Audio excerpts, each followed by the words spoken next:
Good morning. Good morning. Good morning. Well, it's actually good noon. It's noontime. It's afternoon. We welcome you joining us morning with AJ, and it's been like a couple of weeks since we've been on our show, but we promise this show will be very interesting. We have a very interesting show. We got very interesting guests, actually a couple of guests. But let me bring in Corey. He's my engineer and co uh, um, host. Hey, Corey, how are you today? Hey, Alex, how are you, man? Yeah, how was your week? It was a really interesting week. Yeah. We were supposed to be at the Tom Ferry conference all week out in Anaheim, and because of COVID, we ended up doing a virtual conference instead. So they had 40,000 people tuned in from all over the world. Um, Wow. Listening to Tom Ferry. It was fascinating. Everything was on point. And that took your Phenomenal whole week, con. didn't it? Yeah, it did. It really Yeah, did. because I normally talk to you a lot during the week, and none of that happened because you were very busy with that, and I was busy myself. Yeah. So, You know, um, it, Loanatik Loanatik as a brand is very, very social, and yeah, we entertain a lot. We enjoy being out with people, um, and ever since March, we haven't done that at all. I mean, I don't think anybody has. Um, yeah, social. Trust me, the Social social thing. distancing. I'm Yeah. not a big social person, but this is like zero. I'm not. Yep. I'm not at least not zero. Yeah. Right. So, but I don't know. This week's been interesting. It's been very, very hot. Like today, No it's going to be kidding. 111. Yeah. Yeah. I Wow. think you and I were talking earlier. It was like 110 degrees out. Yeah, yeah. And my daughter got her first vehicle this week. Uh Well, oh. I think Wow. she got it on Sunday, or yeah, she got her first vehicle on Sunday. So she's excited, and she's kind of settling into ASU. So that was interesting, and so anyway, it's been kind of just a kind of, since she's not around as much anymore. It's been kind of just work for me, and I've been starting back at the gym, so I'm glad the gyms are open. Right. I'm so glad about that, because that I need that stress reliever or something. And it's like Oh, there's no like doubt. 10 people in the gym, at each time. They're practicing that, the social distancing in a gym, and everybody, you got to wear a mask. So it's just the times are so crazy. I mean, it's just unusual. And you see that and you say, how long will this be going on? In your head, it's like we all look like we're on Mars or something. We're gonna start wearing these spaces. I don't know, Oh, no but doubt. it is interesting. Well, we have an hour show, and we got some interesting guests this week. So I wanted to try to bring them on a little earlier than we do normally, Uh huh. um, because we got a lot to cover and go over. But let me introduce you to Tom Alston. He's not the baseball player. Not he's not that Tom Alston that used to play for the Cardinals and currently deceased. This Yeah. person, I guarantee, is much younger, and he's alive. He's alive. Yeah. But without further ado, let's bring Tom. And Tom, let's introduce yourself and tell us a little bit about you, just to start. Yeah. Can you hear me first? We We're can. good. We can hear All you right. loud and So, clear. yeah, it's funny you mentioned the baseball player because, when you Google my name, that's what pops up first. But my goal in life is to be more famous than the current most famous Tom Alston, which is a British Elvis impersonator. So, if you do Google my name, I am not the British Elvis impersonator, although that sounds like a fun thing to do. But one day I will, hopefully outrank the Elvis impersonator as far as at least in the Google searches. The Elvis So I'll get, impersonator. yeah. Or maybe I can just go to become an Elvis impersonator. But my background, You got kind of got that look, the Elvis look, right? Just I think a kidding. jumpsuit would suit me well. Yeah. So my background is I grew up. Parents worked for the National Park Service, so I grew up moving from national park to national park. I lived in Yellowstone National Park for 4 years. I went to high school up in Page, Arizona, and after that, went to U of A, did an MBA program at Thunderbird, now part of ASU, for better or worse. And then after that, I got interested in working for startups, and I worked for a solar startup as the seventh employee, and we went up to 200 and then 50. So I've seen the whole ride. After that, I became a lobbyist at the state legislature for renewable energy, Oh and my then gosh. And I know, politician, politics. Ah, wow. right? Well, I will say it was just for renewable energy, so it wasn't okay. All wasn't that right. We'll give you controversial. a pass then. And then I was congressional aide for a while for two members of Congress. Then I worked for the mayor of Tucson, and I then got into software development for the last 7 years, which is what I'm doing now. But my next goal is trying to create a new type of RV park. Oh, And I'm wow, working on man. that You've with been my all over little the brother. place.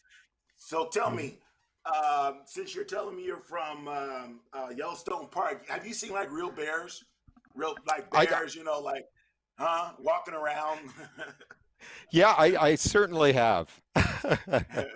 um, Bears, wolves. I remember in elementary school we had to go at recess. We'd go outside and start throwing footballs at the bison and elk and antelope to get them off the recess field. So that Oh, was wow. just not something Wow. that we thought was abnormal. It was, hey, let's go to recess, but we got to get these buffalo out of the way first. Right, right, right. Wow, wow. They'd usually just saunter off. Right, right. Okay, so before we go into the interesting things that you're doing as of late, let's bring in our next guest, Jay Carter. Hello, Jay. Are you there? Jay's been waiting Hey, for how's it us. going, guys? Thanks for having me on today. Nice. Like your background, Jay. The fireplace looked very astute there. Presidential. Doesn't Yeah, hey, presidential. it's a holiday weekend, so just getting out of the heat a little bit and enjoying Gotcha. some time up north. So Oh, really? anyhow, Nice, nice, nice, Jay. Where about up north you at, Jay? uh, we're in Oak Creek Canyon, Oh, nice, Not just bad. nice. north of Sedona, in between. Yeah, just north of Sedona, So south what, of 70, Flag. you're 70, 80 degrees right now? Or what are we Yeah, looking at? the high today will probably be 84. Oh, And, nice, and then nice. at night it gets down to the low 60s, so it's Right, nice. right, right. Jay, tell us a little bit about you. I mean, I know about you, but tell the audience a little bit about you, your background, Yeah. and Yeah, I've been a real estate investor for 20 plus years, primarily in the single family residential rental type properties. But the topic today is about RV parks. I actually used to own a RV park, and so I think the idea Tom's going to talk about here today is a fantastic idea. But yeah, I'm everything real estate related, investment wise, and land acquisition. I've done a lot of different land acquisition things. So yeah, hopefully, hey, can't wait to see this thing come to fruition. right. Jay, I know that you have lots of residential investment properties. So how has the COVID-19 affected your business, and how's that been going? It's something I wanted to ask you about. Well, knock on wood, I've been pretty lucky. When this whole thing started, I was like scared to death that everybody was going to all of a sudden quit paying rent. But you Right. know, so far I think like 90% of my tenants have been paying rent, and most people, they realize that, hey, I want to have a house to live in even when this thing's over with. So but then Right. you have a few people that say, okay, I'm going to take advantage of this. The government says I don't have to pay rent. That's great. But as soon as that moratorium's over with, which, by the way, the federal government just extended the no evictions till December 31st. But Yeah. at that point, then there's going to be a lot of people looking for houses to rent. And I think part of the thing too is, especially in the Phoenix area, the rental market is so tight. It is hard to find houses for rent. So I think these people they're paying their rent. They're afraid that if they don't pay the rent, they'll end up losing a house when the eviction ban is over with, and then they'll Yeah. Yeah. be And there's a stuck lot without a of house. there's a lot of rental assistance out there. The people that are not paying the rent, are they like communicating with you and at least paying half or trying to work with you on those kind of things? No, I've had people, they just kind of go, silent, and they don't even, you can't get a hold of them or anything. And I can't send them an eviction notice. So, it's like, Right. what do you do? And I had one Right. guy texted me, he said, don't have this was back in March. I said, hey, when do you plan on paying the rent? And I sent him a nice friendly text reminder. And he said, haven't you seen what's going on? And so I'm thinking, well, what does that have to do with paying the rent? But I mean, listen, there's always circumstances, and some people, they lost hours at the job, or they lost their job. So yeah, there's situations where we have to work with people, and especially people's background. If they've been good tenants all along, and all of a sudden they fell on hard times now, Right. Right. I don't mind working with people like that. Right. So Okay. Well, that's good. I just yeah. wanted to know, a lot of people, there's a lot of information out there, some false, but people realize there is a lot of people still paying rent, still paying their mortgages. They're doing whatever they need to do, but they're still trying to pay them. So, but to get back on back to our guests and the subject that some of the infamous subjects and stuff that we're going to be discussing today, Tom. So tell us a little bit I know we talked about it offline, but let's go into your project and what you're trying to do, and which I find very interesting. And there's probably more likely a out there. I'm not familiar with the RV market per se, but it does sound very interesting, and share it with us. Go ahead and share it. All right, well, I'll kind of give you a little background on the idea. And Jay, I, I didn't know before we jumped on that you used to own an RV park, so I'm super excited to hear your input on these things. Because my brother and I, both, who's going to be my business partner in this, both work in the tech industry. He's a kind of higher end web developer and marketer, and my background's more on the project management and database architecture side. We're around tech people a lot. And one of the trends we've seen is that, people, especially in places with higher property values, are buying RVs, and they're buying vans. And I think when a lot of people think van, they think, of the Chris Farley SNL skit, I'm going to go live in a van down by the river, which is not necessarily the right image. If you look at what's being produced by, like, say, Winnebago and especially Airstream, these vans can be over $100,000. You look inside them, they look like clean, crisp, modernist apartments that you'd find in a major city. I think these companies are doing real well, and they're shifting their focus on maybe not necessarily the retiree crowd. There's a lot of people in tech we know who, you look at my friend Adam, he lives in Mountain View. I don't know what he makes at Google, but it's significant. But it's still really difficult for people in that position to find a two-bedroom house. He's looking at a bungalow at 1.4 million. But a lot of people like that can't afford an RV.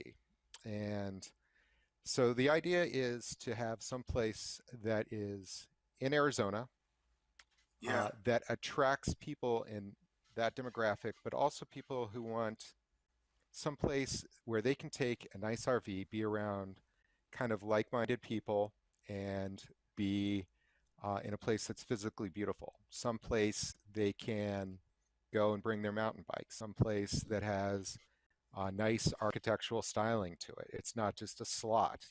There's maybe an amphitheater. There's poured concrete, modernist or even brutalist architecture going on. It's, someplace that looks like uh, it's more closer to a resort and a nice modern one. The idea would also to be to ensure that if they're there, they can be 100% confident that they can get work done.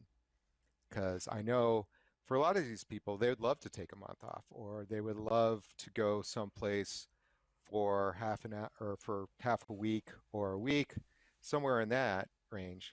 But what's holding them back is during that time, they may have to sit down and grind out a 12-hour day at the and if they don't have some place to do that, then I think it discourages them from going to an RV park. But if there's some place where they could do that, and then afterwards have, they're assured of Wi-Fi and a place to work, and maybe even large monitors. After that, they could have a sense of community. So, working on the road, working remotely can be pretty isolating. Clearly, this will have to be post-COVID, but the idea is that, after you're done working, there's a yoga studio there with maybe there's a wellness aspect to it. There's a hike you can take. There's a mountain bike ride you can go on. And maybe that mountain bike ride is organized as part of the RV park. So the idea is to have some place that people want to be at. The marketing would be that this is an Instagram-worthy place to be. It's the type of place where you get on the Zoom call and the background's so beautiful that everybody on your Zoom call is like, "Where are you?" And they get to brag about how they're at this beautiful location, and Right. they're working remotely. So are we looking to attract a different demographic in reference to age? Are we looking to get that millennial, that young entrepreneur, or that kind of person? Make it attractive to that kind of person, those kind of people, the tiny home people, Yeah, that exactly.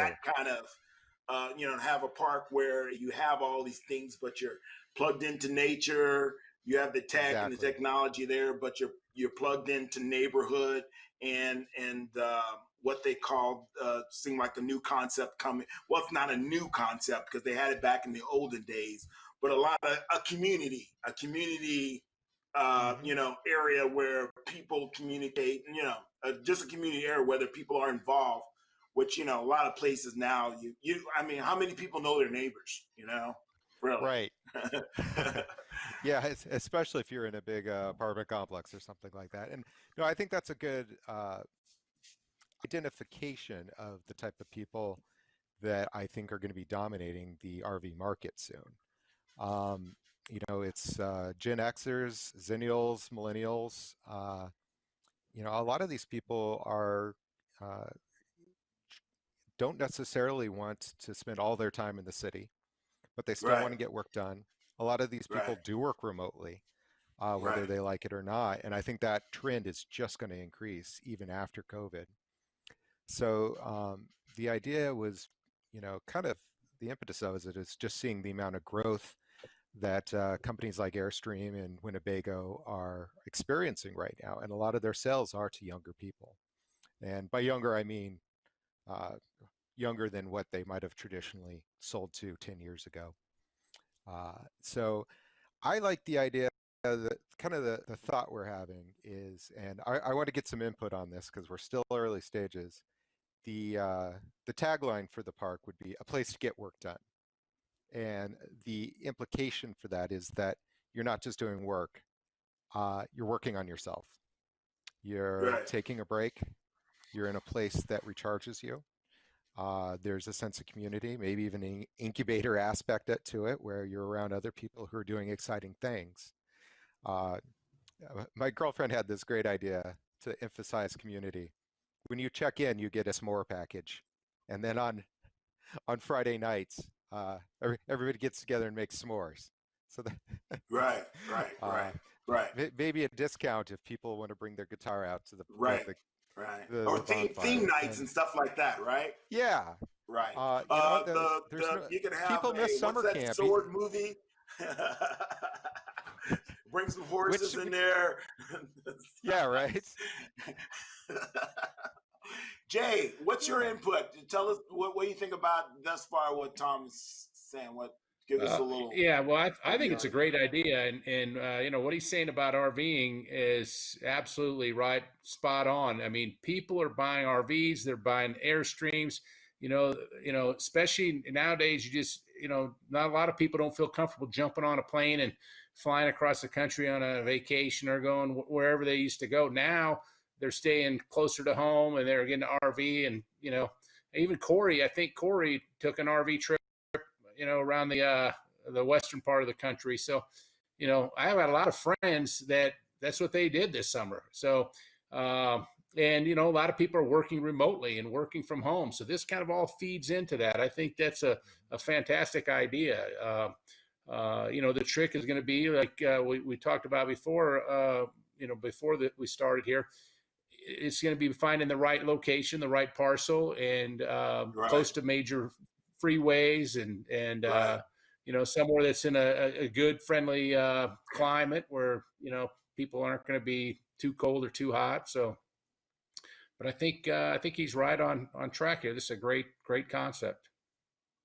Now, I So imagine there's a lot I that's hear you going to say go that. in with the infrastructure, Tom. If if you're building this from the ground up, there's a lot of going into infrastructure and Hmm. what it takes to finance or to finance this kind of type of project. Hmm. What are you thinking and what's going to go into all that process? Yeah. Um, the we're really looking at two options. One is to buy a pre-existing RV park. Uh, and talking to Jay earlier, I think he's absolutely right about there may be issues with that because we have a pretty clear vision for how we want this to look. And retrofitting an existing RV park uh, might be difficult. And the idea that we could find one in the type of location that I think would be appropriate for this idea might be very difficult. A lot of RV parks are kind of wedged by the freeway. A lot of them are, kind of adjacent to industrial parks or in places that are, it's the parks can be nice, but it's not necessarily the scene that somebody escaping from the city wants to be at. Uh, Right. so the other option, and also with the pre-existing park, all the maintenance, all the hidden factors, all the things that how good is the sewer system before you Yeah, buy. Yeah. when you're getting a place, not only you're buying the place, but you're buying the problems or possible problems. I Yeah. think well, Jay mentioned offline earlier. So you don't know, especially most RV parks are kind of older. And I'm not Mhm. sure that there are a lot of modern ones out there, but the ones leased that for sale are the older ones because those people don't want to put all that money back into the infrastructure, knowing that they're going to have to update everything, right? You might up spending twice as much as money as you would if you just did your own. What do you think on that? Well, I tell you, let me interject here. I think the sewer system's a big deal. You got to find a piece of land that you can connect to city sewer. You don't, and particularly if you buy a existing park, a lot of these older parks are in septic systems, Yeah, and they've been running on them for years. And what a pitfall could be is you get your park full, you're up and running, and then all of a sudden you start having septic issues, and that you don't want that. So I would stay clear of a park that's not on city sewer. That is my number Fair one enough. biggest piece of advice. So Yeah, an over septic system malfunction can make things unpleasant in a hurry. Is my absolutely. is my especially an sense of RV things. park. especially in Well, especially RV in an RV park. not only, park. I seen those yeah, movies. not only, I seen those movies. well, not only that. You So know, here's the thing is too, like when you have a septic system and if you start having issues, you have to, maybe you have to expand your leach field or, different things like that. You got to go get permits for that. And that stuff doesn't happen overnight. It takes time. And if you got, 40 people residing in your park, I mean, it makes things difficult. Yeah, yeah. exactly. So keep it I'm simple and I'm picturing the RV scene from Christmas Vacation. There's a Right. septic issue scene in that yeah, Right. Exactly. with the Randy Quaid. yeah. Um, yeah. So no, I think an existing park might be very difficult to find, which leads to the second option, which is creating one from raw land. Uh, the other thing about an existing park is it might have a higher density of slots than we're really looking at. We want this to be a peaceful place. So the idea is to find land that would be, these are kind of the criteria that we've identified so far. Near a major freeway. It can't be too hard to get to. Not too near a major freeway. We don't want to hear, trucks all night. That's kind of not what the idea is. The other thing is it needs to be year round. So for Arizona, that means probably above, 3,700 feet, but below 6,500 feet. Because once you get above 6,500, you're getting real winters. And once you get below Right. that, 3,500, 4,000 area, you're down in the Phoenix area, the Tucson area type elevations.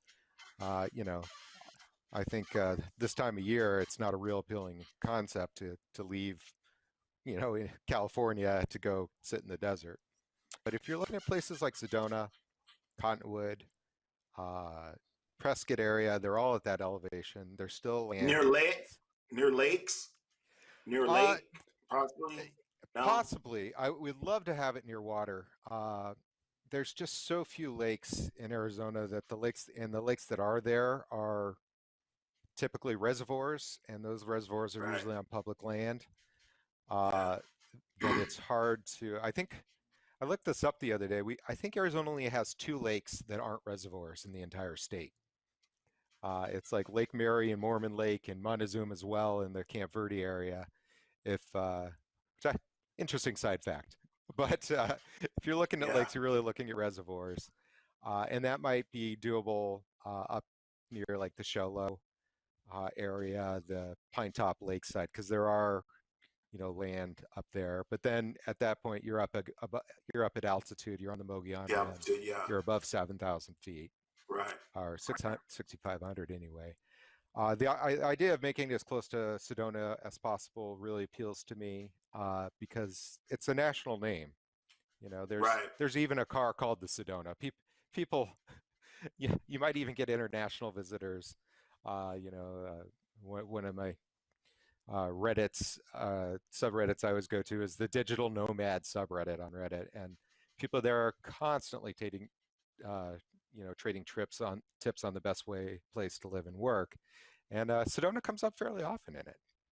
So I know, and just the amount of visitors that come through there. Yeah. And it's That's quite a bit. only an Quite hour a and a bit. half from Phoenix. Yeah. So It's it it's makes an it an easy trip. international. Yeah. Yeah. It's an international destination. A lot of people from all over the world come to Sedona. So Plus, is probably a good location. But let's talk about some of the things that your concept that would separate your concept from other. Let's dig into there a little bit about in reference to your concept, your RV park concept versus all the other RV parks that are out there. yeah. Um, Well, I think the let's main thing is if it's near Sedona, it's going to be in a spirit vortex. And no, I'm just kidding. That's the flip. Sedona supposedly has vortexes of spiritual yeah, energy, which actually it's a pretty big draw. No, the idea is that to try, looking at existing RV parks, people really love them. They're fun. They're some of them have a great amount of attractions. They've got water slides. Uh, they've got pools. They've got horse riding. They've got things to do. But what is hard there is to kind of have a peaceful moment, to have a time where you could get out in nature, because a lot of them are either in cities or next to a freeway, where you could make sure that if you have to get work done, if you have to sit down and grind out a 12-hour day in front of the computer, that is doable, and making sure you have good access to Wi-Fi, big monitors, a community place, someplace you can go to get out of the van, I think is huge. And being able to have that type of experience. I'd also like to add like a wellness aspect to it. Some place where a yoga studio, you could get a yoga person or an instructor to come in from the local community. Maybe we have food carts coming in at night. You could have a place where you know, there's a kind of community aspect to it, amphitheater where people could, play music or listen to a show or hear a presentation even on what that person happens to So be working on. are we looking at like a resort kind of a resort for RVs kind of concept with Mhm. you know work area, community area, theme area, just that kind of look. Is that what you're kind of working I think towards that's too? that's a big part of it. For kind of an aesthetic vibe, I'd look at, if you down near southern Arizona, I think it's near the Bisbee area. There's an RV park where the owner of the RV park actually owns all the RVs, and you can rent out one of these RVs. I think it's 100 something a night, but they are they're nice Airstreams, so they've kind of got a hip vibe to them. So I think hip's the word we're looking for, as much as that's overused. Hey Corey, do we And have the pictures of the Winnebagos and the Airstreams of what they're looking like? I think you gave us a couple of stuff there to what they're looking like at like now. Do we have yeah, I those? yeah, I think We can't hear you, just Corey. while Corey's pulling that up, um, Okay. I think you look at the growth that Winnebago and RV and Airstream have had. It's been really remarkable. People are transferring to a lot of people, at least for a number of years, this way of life. And the new RVs might kind of surprise people who haven't looked into it for a few years. They are sleek, they're They minimalist. are. Uh, They yeah. are. They're like, I mean, wow. You go Dare I see some say of these. sexy? I think Tesla is coming out with some kind of form of recreational vehicle. I think I've seen it, and it's really like technical and streamlined kind of thing. Yeah. Concept, at least their concept. It's people are Well, downsizing. So you know, the moment Tesla comes out with their big rig truck, somebody's going to buy that and turn it into an RV and haul their fifth wheeler with it. oh, absolutely, absolutely, You know, and absolutely. their fully autonomous driving is not that far off, I don't think. How cool would it be to uh, Alex? I know you're from San Francisco. Get in your RV at night, take a nap, and when you wake up, you've been driven to Sedona. Yeah. I don't know if I could deal with that. Yeah, That's like I'm right there very too. scary. I don't know. What do you think, I Jay? would just be terrified. Yeah, that sounds great, man. I would love that. I'd love to, program. Hey, let's go to Sedona and then fall asleep and then wake up and Would I'm you there. actually fall asleep? No, you Yeah, no, probably not. you gotta go. I'd probably be nervous, But Just be comfortable. I think he's right. I mean, that's where everything's headed. I mean, who knows how far down the road it is, but eventually we have that capabilities. So Jay, let me let you go ahead and ask Tom maybe some of the questions coming from an investor, coming from somebody that's owned your own RV park. Maybe you can interject some of your questions to Tom about his development and stuff like that? What are your interests, concerns, questions? Yeah, obviously he's got a couple different options here. Going after an existing park, or and bringing it up to speed, or buying a piece of land. Um, um, the only thing is the infrastructure. If you get a piece of dirt, you have a blank slate. Everything's new. The infrastructure, everything. So, uh, but I wouldn't rule out existing parks, because there are some good ones out there. So, Yeah. but the other thing is that could be an issue too, is if you buy an existing park, is the spaces are already determined, they're already in place. You can't Right. reconfigure the spaces real easily. So, Right. but I think your idea is amazing. I think that's kind of the trend. People are, by the way, my wife and I were looking at buying an RV here a few months back, and you wouldn't believe it. A lot of these dealers are sold out. They're on back order on some of the units, and this never happened. I mean, but today, in today's COVID society, that's what everybody wants. They want to get away. They want to go do something. So I think this is going to work big time. But So you think the RV is on its way back? The RV. Yeah. Absolutely. What's the movie we're talking about, Tom? What's the movie we're talking about? Vacation. Christmas Vacation. Yeah. The RV is coming back. Yeah. Well, I tell you, kudos to the RV industry, and like you guys were mentioning before, these things look like Paradise Valley condo or something. I mean, they're nice. They are. You are so right. Well Jay. appointed. Yeah. So this is like top of the line luxury. What I've been seeing, I got this friend of mine's in. I think he's in Mesa. He owns a couple of RV parks, and these suckers are like literally luxury on wheels. You know what I mean? It's just like they really are.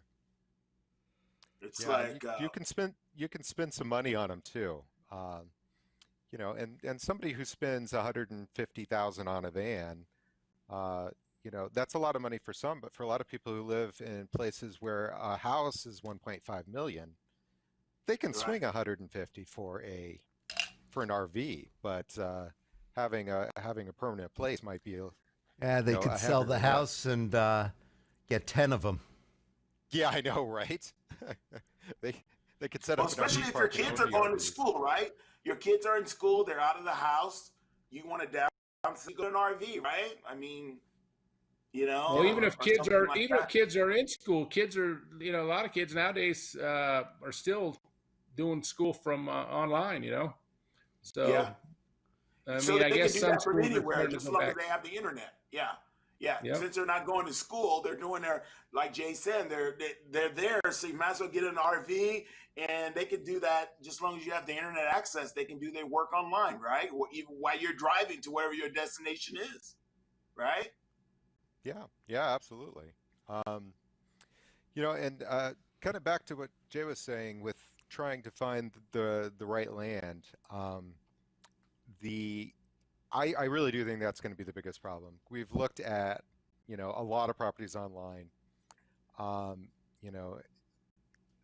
The question is, and this is where we really need to do more research, and I'm planning a trip up to northern Arizona to start researching this, is you got to figure out what type of land. So we're dealing with two counties, really, Yavapai County and Coconino County. Most of the land we're looking at is probably out of a municipality because it is rural-ish Arizona, although Prescott's growing like gangbusters.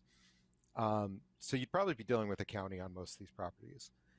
The idea is that, I imagine the commercial properties that are already zoned for this, they are few and far between in these areas. So what we're possibly looking at is, one, trying to find a commercial property that's unlisted. Either through direct contact, word of mouth, personal networks, talking to people who live in the area, because we do have friends up there. Our parents live in, my brother and I's parents live in Prescott. And trying to figure out somebody who wants out of their land, and they just want it done quickly, and they need to, we could approach them directly before it goes into the real estate market. Right. The other option would be trying to change the zoning ordinances on the actual land. We have some people who, got some connections in county government there, but it would still be a lift. So I think moving from residential land, and you guys would know more about this than I would, to say some sort of commercial land that an RV park would be zoned for, and it does vary by jurisdiction, is not always an easy task and can sometimes take a lot of time. Oh, absolutely, especially if the politics are involved.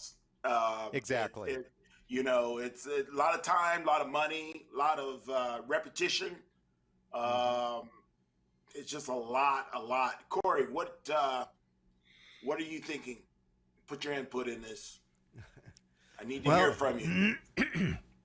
Well, the land is certainly the most important part. When I start thinking about RV parks, the way I conceptualize is the investment in a piece of cash flowing dirt.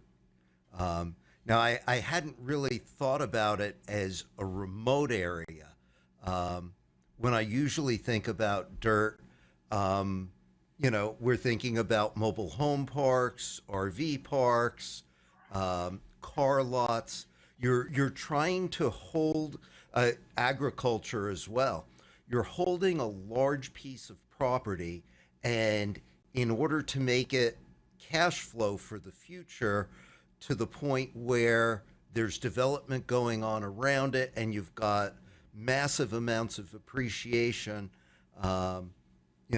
it's a phenomenal play. It makes the dirt cash flow for a long period of time. It'll be very, very lucrative. The amount of infrastructure that you have to put in is fairly minimal, certainly compared to, full-blown subdivision development. It's a wonderful, wonderful concept. I think it's going to work out really, really well for you. And for us, the real help we need is, and if anybody's listening who knows about property in these areas, please reach out. Working with Corey's expertise here, he's showed us a lot on some of the methodology to kind of predict where this RV park, eventually you do want it to get surrounded by growth and other factors or other investments around the property, so that hopefully it'd be cash flow positive enough that within a few years you could own the property free and clear, depending on what type of investment mechanisms you did to raise capital. When you are ready to finish or check out of the running this place, that all of a sudden this property is worth something, and that would be the ultimate end game, either for somebody who wants to take over the park or redevelop it. Right. It sounds like your concept is something that you basically want to create a blueprint and maybe take it more than one location, or take it national. I know Jade was talking about it. It's something based on your concept. It's something that you can duplicate it, but you could take that concept and put it in other places. Am I correct, Jay? You were talking about that. Yeah, that's what we were talking about earlier. I said, hey, look, this is a phenomenal concept, and obviously the toughest part about it is the learning curve and getting the first one under your belt. Once that's complete, then you could start identifying other areas, other locations you want to do this, and instead of having one huge park, medium-sized parks, and then do multiple parks. Then down the road as an investment, you have multiple parcels of land that are cash flowing dirt that have appreciation potential for you. Also, you have the flexibility of if you want to raise some capital, you want to sell off one of your parks, you sell one of your parks off. If you have one massive park, it's you can't you just either you sell your park or you don't sell your park. Right. So. Yeah, it So also feels like I think, diversification there. Yeah. Right. Yeah, So, because so that's a flexibility too. Yeah. Right. Right. Good point. That Jay. way, Good point. say like a wildfire shuts down your park. If you've got multiple different locations, it's not your whole business. Yeah. Right. Yeah, you got, Think let's of say the you got 4 wildfires, parks. that's reality right now. Yeah. Yeah. Alex, you're from California. You know all about that. Yeah. That's another reason that spike in our population, because all these freaking wildfires, and it happened every year. But this year it seems like it's the worst because so much other stuff is going on as well. So Jay makes some good points there. Now, the elephant in the room is, yes, we have a dream and a concept, but this takes money. So what kind of like everything seems like it always takes the money. It's the bottom line. What kind of project? That's what right. kind of money or financing or ideas that you have to help get this rocking and rolling? That's from Corey and to Kent. Tom, what are you thinking, Corey? You can put your input in on this, and after Tom speaks, I have some. I would like to hear from Corey first, actually, because I suspect Corey, he knows more about this than I do. Sure. All right. So I've got some pictures to show you. One of the things we had talked about was, once you identify a valuable parcel, you can subdivide it. So this property is the corner of Peoria Avenue and 75th Avenue. And as you can see, this is from 1993. There's nothing on this parcel. And I had gone and did a little bit of research. So back like way back, it looks like 3 or 4 brothers formed this entity called Triple J Investment Company. It's a co-partnership comprised of Jorgen Jensen, John James Jensen, Gerald Jensen, and Jeffrey Jared Jensen. Say that 5 times fast. No kidding. Wow. And I just stumbled across this, right? I had no idea what Triple J Investment was. I'm reading through all these deeds and, doing research for this morning's live stream. And I stumbled across that. So I had been looking at 87th and Peoria, and I traced that back to Beshmada and Greenway Partnerships to Haresh, and Haresh to 75th to Triple J. So I unwound this whole mess of deeds, all on that piece of dirt. And eventually, I kept coming across Triple J. And as I was reading through the deeds, I found that little snippet, and this is probably sometime in the 1980s or so. Right.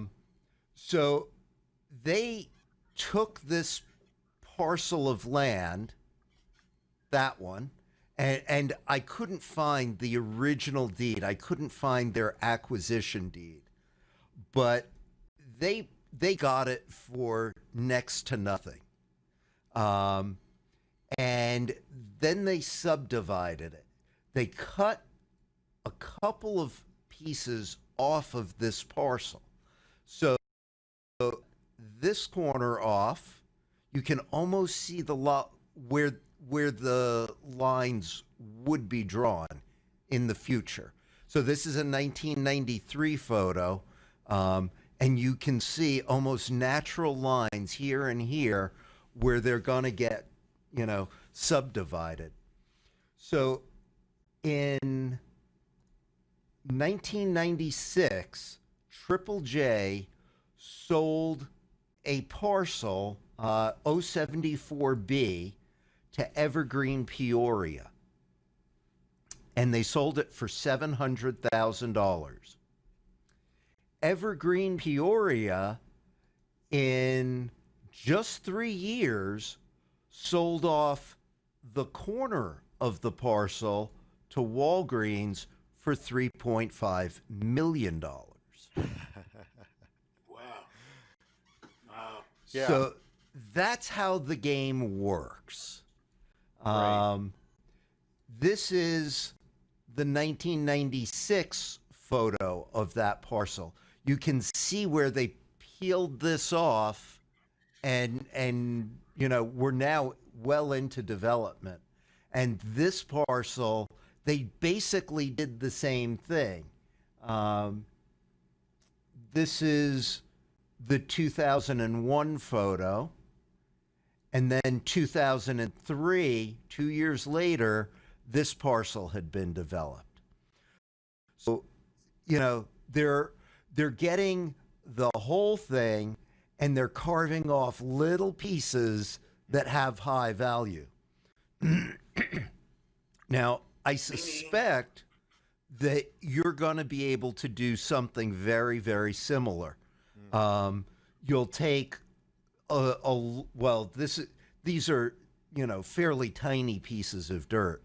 I think what you're going to be looking at is probably much larger, potentially much larger than 5 acres.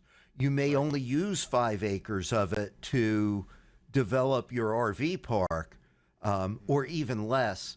But you may be looking at, a quarter section or a full section being 640 acres. And your price per acre may only be, $500 or $1,000 or $3,000 per acre. And it's probably agricultural land.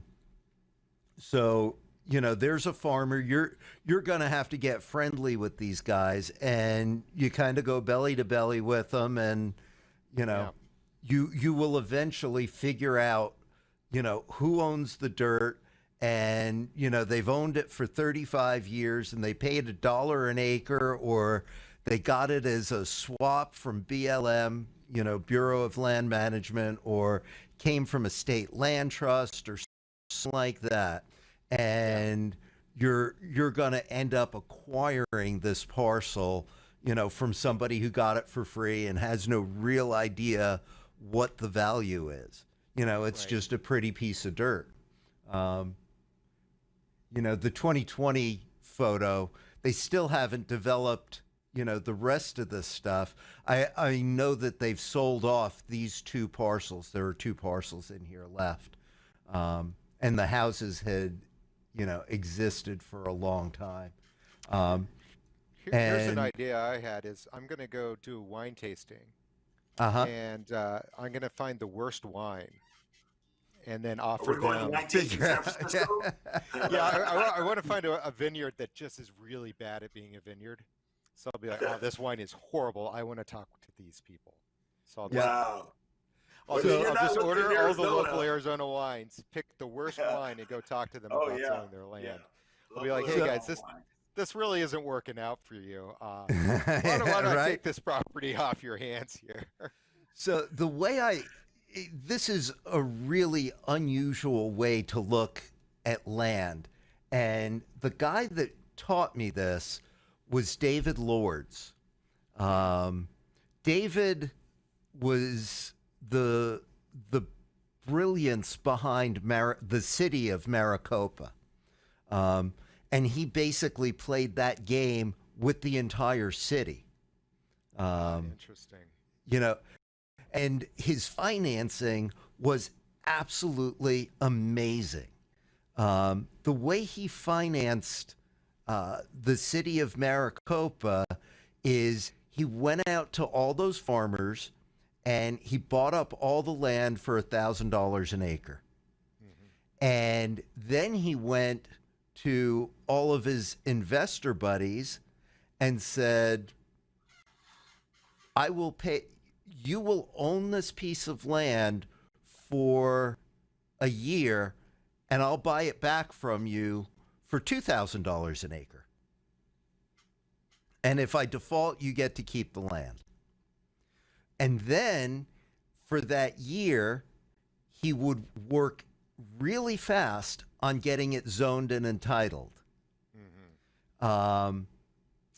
And as you move through the zoning and entitlement process, the property becomes more and more valuable. That's where you put the plat map in place. And, what he was doing was subdividing it into individual home sites or large parcels that home builders would buy. And it does take time, but he was into the land so inexpensively that he could buy it from the investor for $2,000 and have another investor on the other side who he'd say, we're going to buy this $1,000, I'll buy it back from you for $4,000. Yeah, but once you add utilities to your land, then that automatically. And that's exactly what he did. He would eventually get that land to $100,000 an acre all day long. That's amazing. It really is. The guy that helped David and many, many others do this is Larry Lazarus. Larry is an absolute magician when it comes to land and entitlement. He deals with all the zoning and all the entitlements all over the state. He's a huge player in that game. So, that's one of the techniques for, self-financing, or figuring out how to be really efficient at identifying a piece of property or retaining the property for a while. And you're still protecting yourself from risk because you're really buying the option to buy. Correct. And if you don't end up, which, does expose you financially somewhat, but way less than outright purchase. Correct. If you can't get the zoning to work or the investors to show up. Yep. It also means that you have no payments during your development phase.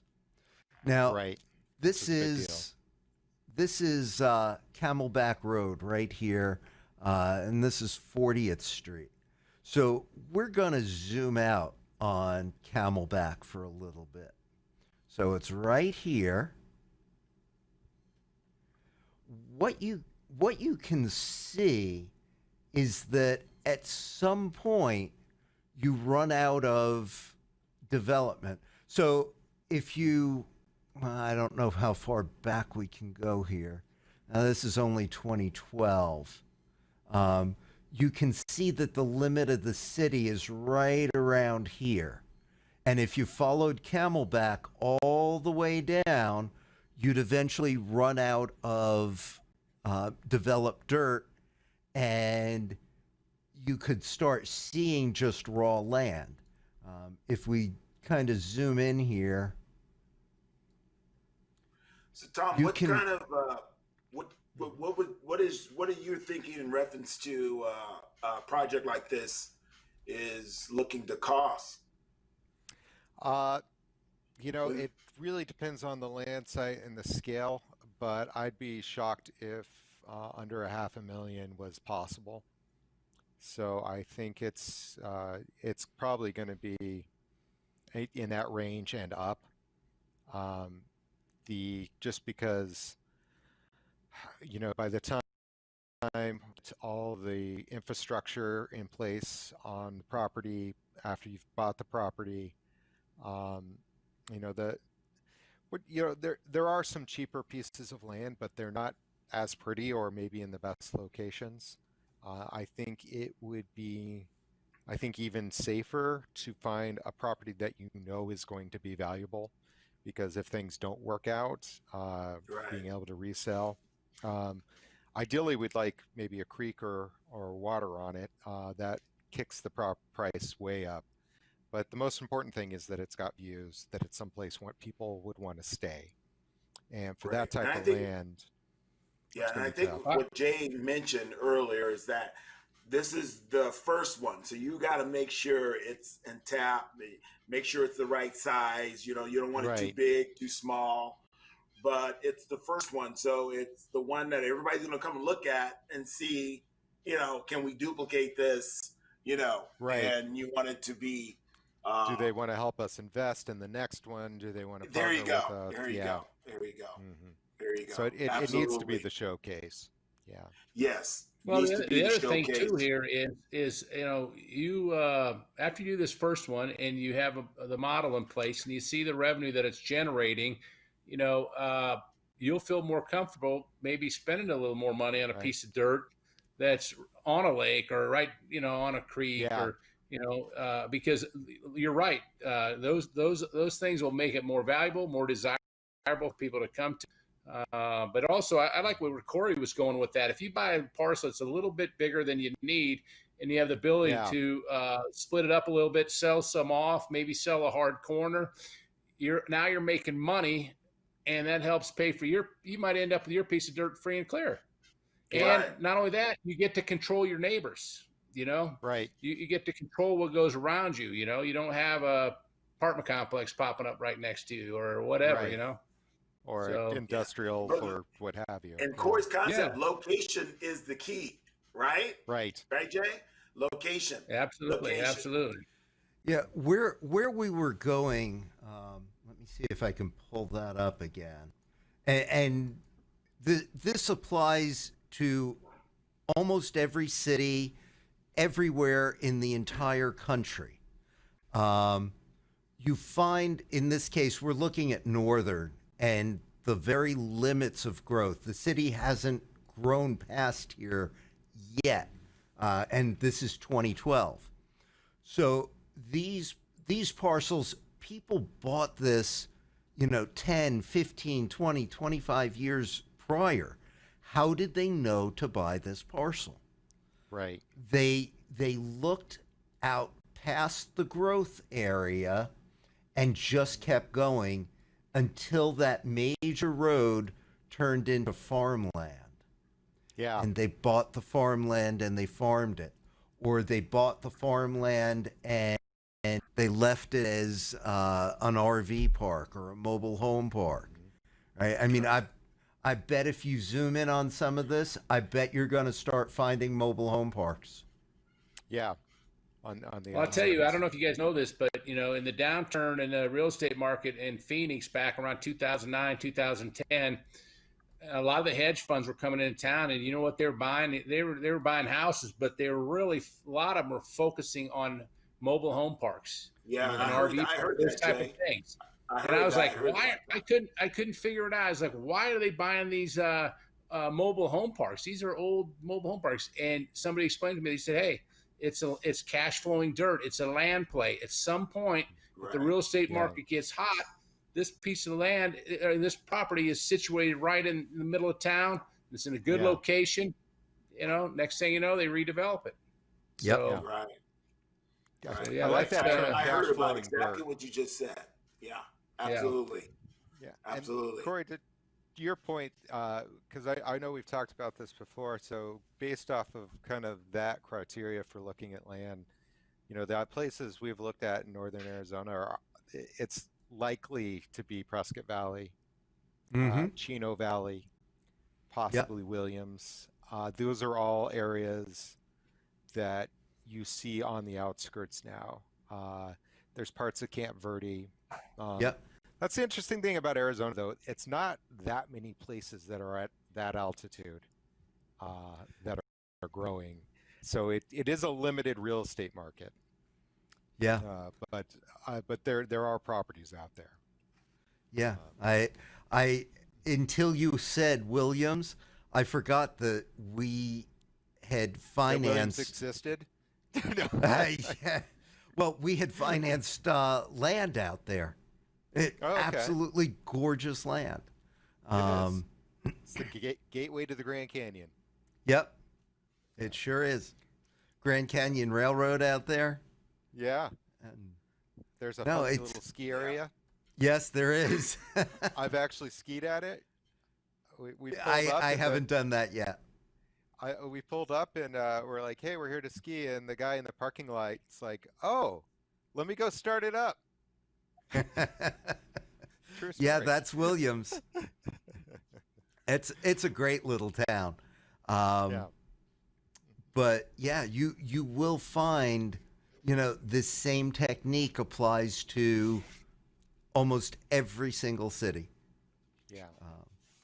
And, So the other big concern is, of course, because it's Arizona water. yes, So that, that's looking at that criteria eliminates a lot of properties almost immediately. But Yeah, well, you're probably gonna in those areas that you're thinking about. You're probably gonna have to deal with your own wells. You're probably Yeah. gonna have to either look for, dig your own well, or when your property it has its own well. Right.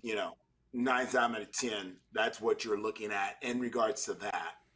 But this is very interesting, and obviously there's so many aspects to discuss, but we're not going to do it in one show. And Tom, you got to come back and let us know where you're at when you get it to another level in your project. And we'll come back once we got a major update here. You're right. Hopefully you're telling us, hey, we got the land and we're subdividing it and breaking it up and doing what Corey suggested, and we're self-funding, or maybe we can we'll talk about some group funding options that you have, concepts that you were talking to me about. That sounds phenomenal. But it sounds like you just got a lot of stuff going on, and I think you're on the right track, because housing, after we get rid of this COVID virus thing or get past it, I think the big issue that's going to be slapping people's in the face is housing, period. Yeah.